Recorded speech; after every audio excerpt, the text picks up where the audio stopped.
লোকসভা নির্বাচনের প্রাক্কালে শাসক বিরোধী তরজা মানিকচকে। 14 জন বিজেপি নেতাকর্মীর বিরুদ্ধে মানিকচক থানার পুলিশ তদন্ত প্রক্রিয়া শুরু করেছে, যেখানে তাদের বিরুদ্ধে আগ্নেয়াস্ত্র সহ বিভিন্ন ধারালো অস্ত্র নিয়ে রামনবমীর শোভাযাত্রায় যুক্ত থাকার অভিযোগ রয়েছে, এমনটাই জানা যাচ্ছে পুলিশ সূত্রে।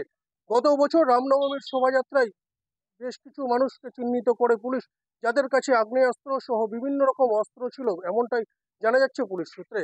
এই গোটা ঘটনায় 14 জনের নামে পুলিশ অভিযোগ দায়ের করেছে, যে 14 জন হচ্ছে বিজেপির বিভিন্ন পদাধিকারী নেতৃত্ব। মানিকচক এলাকায় তারা বিজেপির হয়ে নেতৃত্ব দিচ্ছেন। আমরা ভোট প্রচারটা যাতে না করতে পারি, যারা আমরাই যাতে আমাদের সঙ্গে আমি না, আমাদের দলের আরও অনেক, যেমন যুব সভাপতি সৌরভ রজক আছে, বিষ্ণু আছে, এরকম আমাদের কার্যকর্তা 14 জনের নামে এরকম আগ্নেয়াস্ত্র দিয়ে মামলাটা দিয়েছে।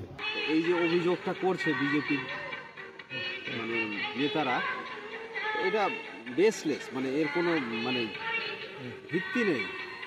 এই যে উন্নয়ন হয়েছে, কাজ করেছে, এই কাজ নিয়ে আমরা মানুষের কাছে যাচ্ছি, পৌঁছাচ্ছি, আর আমরা এই উন্নয়নের খাতিরে ভোটটা চাইছি। তৃণমূলের সাথে যোগসাজেশ করে বিভিন্ন বিজেপিকে বিভিন্ন কেসে ফেলা হচ্ছে, সেটা উদাহরণ এইখানে গোটা পশ্চিমবাংলায় এই ঘটনাটা চলছে, মানিকচকেও সেই ঘটনাটা তারা ঘটিয়েছে আর কি। এইরকম দমিয়ে রাখার চেষ্টা করছে, তারা চাইছে যে ভয় ভীতি দেখিয়ে বোমাবাজি করে মিথ্যা মামলায় জড়িয়ে আর্মসকে, সারা আর্মস বিজেপির লোকরা পাবে কোথায়?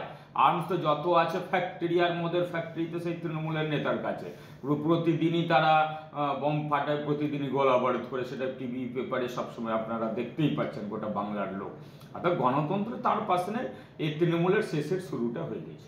বিষয় নিয়ে সরগরম রয়েছে মানিকচকের শাসক বিরোধী তরজা। আমার শহর মানিকচক থেকে পরিতোষ সরকার, কলকাতা টিভি।